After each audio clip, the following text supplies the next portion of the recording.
જૈન એટલે કોણ?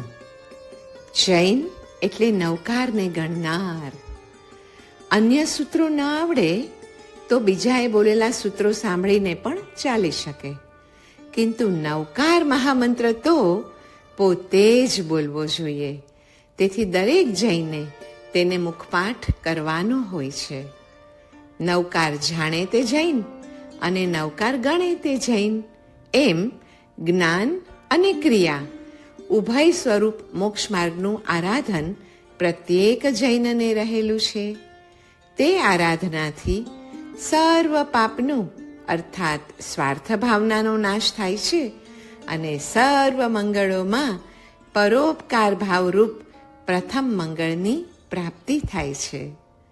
નવકારમાં પ્રથમ નમસ્કાર અરિહંત ભગવંતોને છે, જેઓએ સ્વાર્થ ભાવરૂપ પાપનો પ્રણાશ કર્યો છે અને પરાર્થ ભાવરૂપી મહામંગળનું આરાધન અવશ્ય કરેલું છે. અને તે વડે તીર્થંકર નામ કર્મરૂપી પરમ પુણ્યને ઉપાર્જન કરી વિશ્વોપકાર વડે તેને સાર્થક પણ કર્યું છે. નવકાર મંત્ર સર્વ આપદાઓને ભેદી નાખનાર છે. તેમાં પણ કારણ છે સ્વાર્થમાંથી સર્વથા પર થઈ ગયેલા જિનેશ્વર ભગવંતો, તેમની આજ્ઞા અને તે આજ્ઞાના ફલ સ્વરૂપ સિદ્ધપદને નમસ્કાર છે. નવકાર મંત્ર એ સર્વ સંપત્તિનું કારણ છે. તેમાં પણ હેતુ સર્વદા અને સર્વથા પરાર્થ રસિક પુરુષોને તેમાં નમસ્કાર છે, અથવા 8 કર્મ એ પાપ અને અનંત ચતુષ્ટય એ શ્રેષ્ઠ મંગળ છે. સર્વ પ્રયોજનોનું પ્રયોજન છે, અવ્યાબાદ સુખ છે અને સર્વ દુઃખોનો આત્યંતિક ક્ષય છે.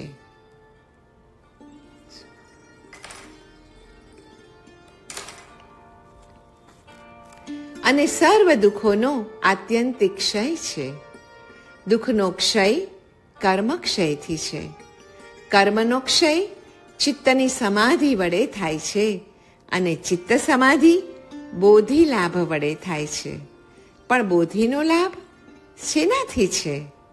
બોધિનો લાભ છે દર્શન બોધિ, જ્ઞાન બોધિ અને ચારિત્ર બોધિના સ્વામી એવા જિનેશ્વરોના પ્રણામથી છે, જે નમસ્કાર મહામંત્રથી થાય છે.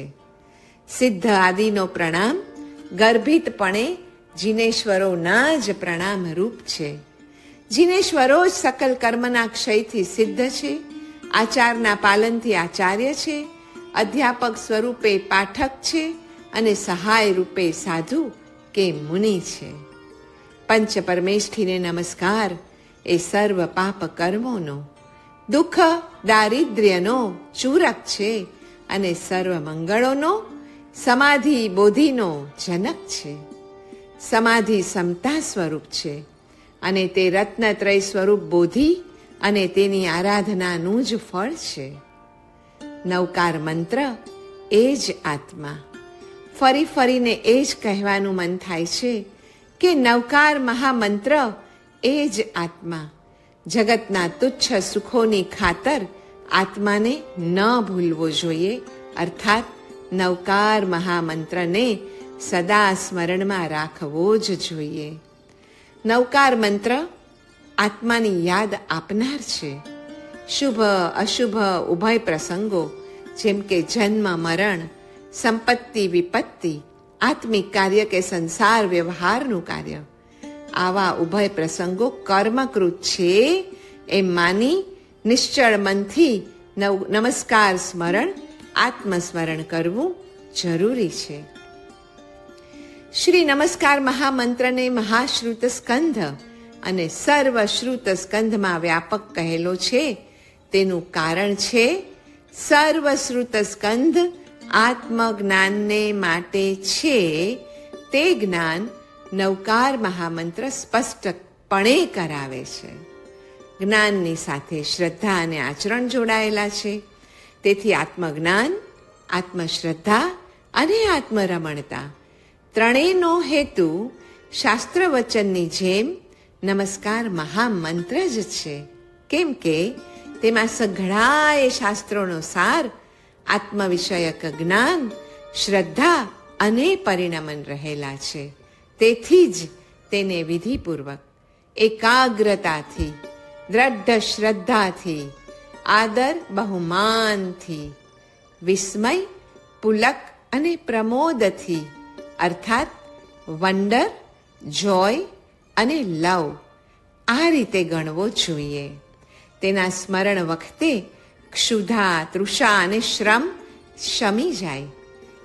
ફુરસદના વખતમાં સમય પસાર કરવા માટે તે એક નિસ્વાર્થ સોબતીની ગરજ સારે છે. શ્રી નવકાર મહામંત્ર દ્રઢ શ્રદ્ધા. શ્રી નવકાર મહામંત્ર દ્રઢ શ્રદ્ધા, સૂક્ષ્મ સમજ અને સદા તીવ્ર ઉપયોગપૂર્વક ગણવો જોઈએ. જૈન એટલે જ્ઞાન, દર્શન, ચારિત્ર વડે રાગ, દ્વેષ, મોહને જીતનારો, અને જ્ઞાન, દર્શન, ચારિત્ર એટલે આત્મા. આત્મા વડે આત્મા ઉપર વિજય મેળવનારો અને નિત્ય આત્મ ધ્યાનમાં રહેનારો એ જૈન છે. એ રીતે જૈનત્વની વ્યાપ્તિ વ્યવહારથી પંચ પરમેષ્ઠી ભક્તિમાં રહેલી છે અને નિશ્ચયથી આત્મ સ્વરૂપની પ્રાપ્તિમાં રહેલી છે. જૈન એટલે જિનેશ્વરનો અનુયાયી. જિનેશ્વરનો અનુયાયીનો અર્થ જિનેશ્વરને નમનારો, તેમના ઉપદેશને, આચારને, આચારના ફળ સ્વરૂપ સિદ્ધપદને અને તેમાં સહાયભૂત થનાર સમસ્ત સાધુ વર્ગને આદર આપનારો તે જૈન છે. એ રીતે જૈનત્વની સાથે પણ નવકારનો અભેદ છે. જ્યાં નવકાર છે ત્યાં જૈનત્વ છે, અને જ્યાં જૈનત્વ છે ત્યાં નવકાર છે. પણ આ નવકારનો જપ કેવી રીતે કરવો? જપ માટે જીભથી નામ લેવું, મનથી સ્મરણ કરવું, આંખથી દર્શન કરવા અને કાનથી શ્રવણ કરવું. ભગવાન સાધન સાધ્ય નથી, પણ ભક્તિ લભ્ય છે. હા, જપ કરવાથી 6 જ મહિનામાં ભગવાન મળે છે. પણ એ ઉપર જેમ કહ્યું એ રીતે કરીએ તો. નમોકારો એટલે 5 નમો પદની આવલી. ઓમકાર, રીમકાર, અરહમકારની જેમ નમોકાર પણ અવ્યય છે. નમો વાક કજ્જ કરી કે કૃત્યકારી સમજવો જોઈએ. કૃત્ય માટેની ક્રિયા કરવી જોઈએ તે અધ્યાહાર છે. એસીમ પંચણમ નમોકારો કિમ કરિજ્જા. આ પ્રશ્નના ઉત્તરમાં આ 5નો નમસ્કાર એમ કહ્યું છે. નમો શબ્દથી શરૂ થતી પંચ અધ્યયનોની આવલી, જેને વાકતંત્રની ભાષામાં નમો કહી શકાય, તે કૃત્યકારી, કાર્યજનક છે. તેની પાછળ ક્રિયા અધ્યાહાર છે. અન્યથા અણસમજુ ક્રિયા જ કરે નહીં તો પણ તે ફલપ્રદ કેવી રીતે નીવડે? કેવલ સ્વભાવ જ કાર્ય પ્રત્યે હેતુ છે. પંચ નવકારોને સામાસિક પદ ન કરતા પંચકૃત્વા નમસ્કાર એમ જો અવ્યયી ભાવ સમાસ કરવામાં આવે તો નમો વાકની કૃત્યકારિતા સ્પષ્ટ થાય. નમો એ વૈખરી અને મધ્યમાની જેમ પશ્યંતી અને પરાવાક તરીકે પણ ઘટાવીએ તો આગમિક અર્થની સાથે તેનો સમન્વય થઈ જાય છે. મધ્યમાં વિચારાત્મક, પશ્યંતી ભાવાત્મક, પરાવાણી સંકલ્પાત્મક અને વૈખરી ઉચ્ચારણાત્મક છે. દાન ધર્મની મીમાંસા. નમસ્કારનો એક અર્થ સન્માનનું દાન છે, અને દાન એ જ પુણ્યનું કારણ હોવાથી સાચું તાત્વિક ધન છે. દાનમાં પણ ભાવનું દાન શ્રેષ્ઠ છે. સ્વાર્થ માટે થતું દાન પુણ્યોપાર્જન કરાવે છે, કિંતુ તે પુણ્યાનુબંધી પુણ્ય નથી. હા, પરાર્થ માટે થતું દાન જ પુણ્યાનુબંધી પુણ્યનો હેતુ છે. નમસ્કાર વડે થતું પંચ પરમેષ્ઠીઓનું સન્માન પરાર્થ હોવાથી પરમ પુરુષાર્થની સિદ્ધિનું કારણ છે. નમસ્કાર વડે પરમ પુરુષોને શરણે રહેનાર પુરુષ નિર્ભય હોય છે, અને નિર્ભય હોવાથી જ તે સર્વ પરિસહોને સહવા માટે સમર્થ બને છે, અને સહનશીલ હોઈને એ જ ક્ષમાશીલ હોય છે. સ્વાપકર્ષ બોધાનુકૂલ વ્યાપારો નમસ્કાર, અર્થાત પોતાના અપકર્ષનો બોધ જે વડે થાય તે ક્રિયાને નમસ્કાર કહે છે. એમાંથી જ એ અર્થ પણ નીકળે છે કે ગુણાધિક પુરુષોના ઉત્કર્ષનો બોધ જે વડે, જે ક્રિયા વડે પ્રકટ કરાય તે ક્રિયાને પણ નમસ્કાર કહેવાય છે. નમસ્કારની ક્રિયા વડે બે વસ્તુનો બોધ થાય છે. એક તો નમસ્કાર કરનાર સ્વગુણહીનતાને બતાવે છે, અને બીજું અધિક ગુણવાન પ્રત્યે તે આદરનો ભાવ દર્શાવે છે. ઓમકાર એ પરમાત્મા વાચક છે, તથા નમસ્કાર એ તત્પરિણતિ વાચક છે. પરમાત્માકાર આત્માનું પરિણમન તે જ નમસ્કાર છે. પરમાત્માના જ 5 સ્વરૂપ છે: અરિહંત, સિદ્ધ, આચાર્ય, ઉપાધ્યાય અને સાધુ. એ પંચ પરમેષ્ઠી પરમાત્મા સ્વરૂપ છે. પરમાત્મા સાધુ તો છે જ, તદુપરાંત ઉપાધ્યાય, આચાર્ય, સિદ્ધ અને અરિહંત સ્વરૂપે પણ છે. ઓમકાર એ પરમાત્મા વાચક છે, તો નમસ્કાર એ અંતરાત્મા વાચક છે. નમસ્કાર ભાવમાં રહીને ઓમકાર ભાવમાં પરિણત થવું, આત્માનું પરમાત્માકારે ભાવવું, તે જ નમસ્કાર પદાર્થ છે. નમસ્કારમાં બહિરાત્મા ભાવનો ત્યાગ છે, અંતરાત્મા ભાવનો સ્વીકાર છે, અને અંતરાત્મા ભાવમાં સ્થિર થઈને પરમાત્મા ભાવમાં નિમજ્જન છે. દલરૂપે જીવાત્મા પોતે જ પરમાત્મા છે એવું ભાવન નમસ્કાર વડે થાય છે.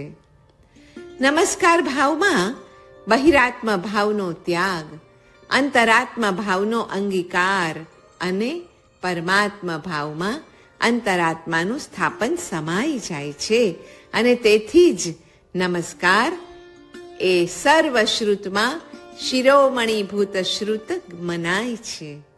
તેમાં અંતરાત્મા ભાવનું પરમાત્મા ભાવમાં સીધે સીધું વિલીનીકરણ છે. અરિહંત, સિદ્ધ, આયર્ય, ઉવજ્જાય, સાહુ એ 5 પરમેષ્ઠીના શરણ દ્વારા આત્માનું શરણ ઈચ્છવા યોગ્ય છે.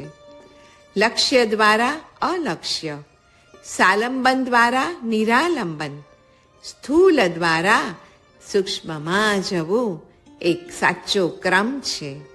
અરિહંતાદિ પરમેષ્ઠી ભગવંતનું આલંબન એ નિરાલંબનમાં જવાનો મુખ્ય માર્ગ છે, ધોરી માર્ગ છે. નિરાલંબન અર્થાત કેવળ આત્માનું આલંબન આત્મા લઈ શકતો નથી. નિરાલંબન અર્થાત આત્માલંબન એ સાધ્ય છે, અને તેનું સાધન નિરાલંબન છે. અરિહંતાદિ એ પુષ્ટ આલંબન છે, કેમ કે તેમાં આત્માનું અવલોબન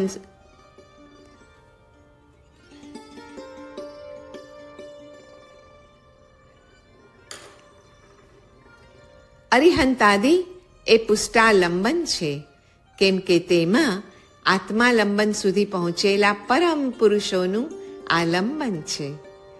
તે આલંબન લેતા જ નિરાલંબન સુધી પહોંચી જવાય છે. પોતે અલક્ષ્ય સુધી પહોંચેલા હોવાથી તેમનું લક્ષ્ય લેતાની સાથે જ આપણને પણ તે અલક્ષ્ય સુધી પહોંચાડી દે છે. પોતે સૂક્ષ્મ સુધી ગયેલા હોવાથી તેમની તરફ જોતાની સાથે જ સૂક્ષ્મ ખ્યાલમાં આવી જાય છે. એ રીતે અલક્ષ્ય સૂક્ષ્મ અને નિરાલંબન એવા આત્મા સુધી પહોંચવા માટે લક્ષ્ય, સ્થૂલ અને સાલંબન એવા પદોનું આલંબન લેવું એ ગુરુ કિલ્લી કે માસ્ટર કી છે. જેમ ચાવી વિના તાળું લાખો ઉપાયે પણ ખુલી શકતું નથી, તેમ અલક્ષ્ય અને સૂક્ષ્મ એવા આત્મતત્વ સુધી પહોંચાડનાર એવા પુષ્ટ આલંબનો વિના ધ્યેય પર્યંત પહોંચવું અશક્ય છે એમ સમજી ધ્યેય પર્યંત પહોંચેલા પરમાર્થીઓનો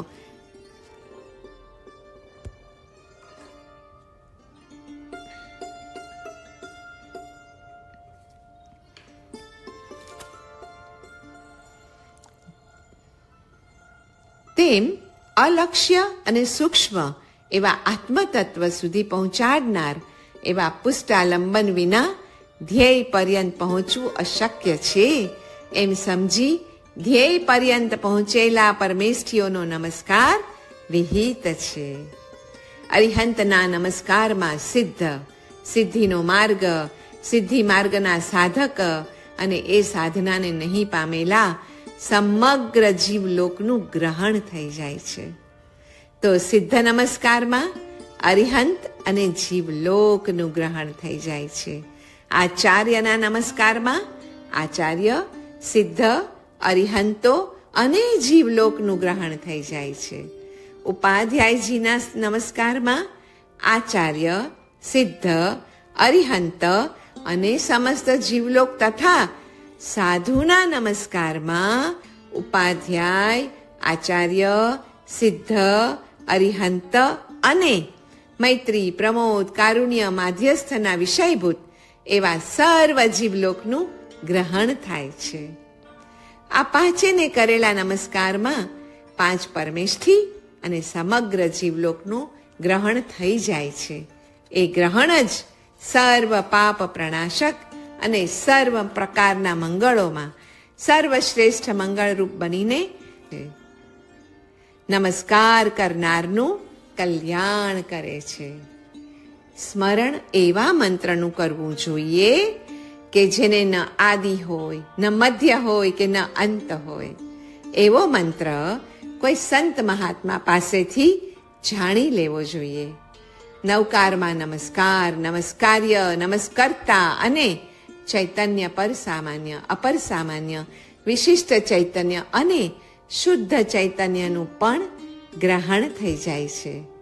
ચૈતન્ય એ પ્રકાશરૂપ અને આનંદરૂપ છે. તે અજ્ઞાનરૂપી અંધકારનું નાશક અને સર્વ દુઃખ શોક વિનાશક છે.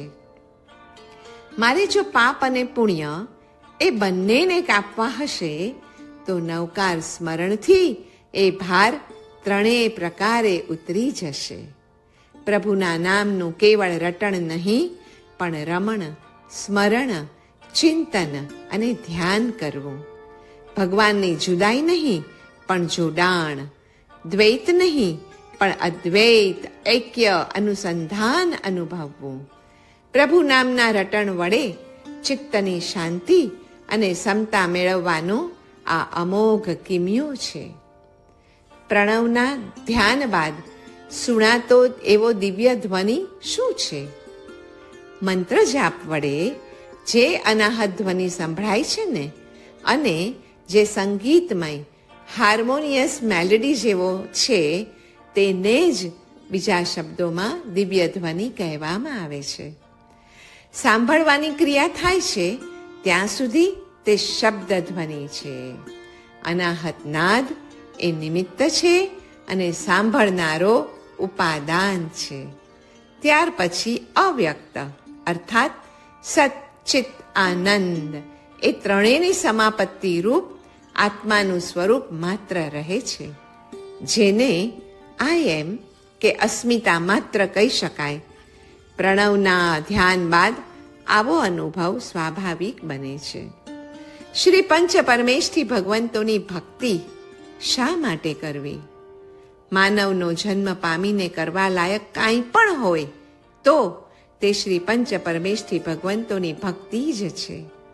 બીજું જે કરવા લાયક છે તે આ ભક્તિની પુષ્ટિ માટે જ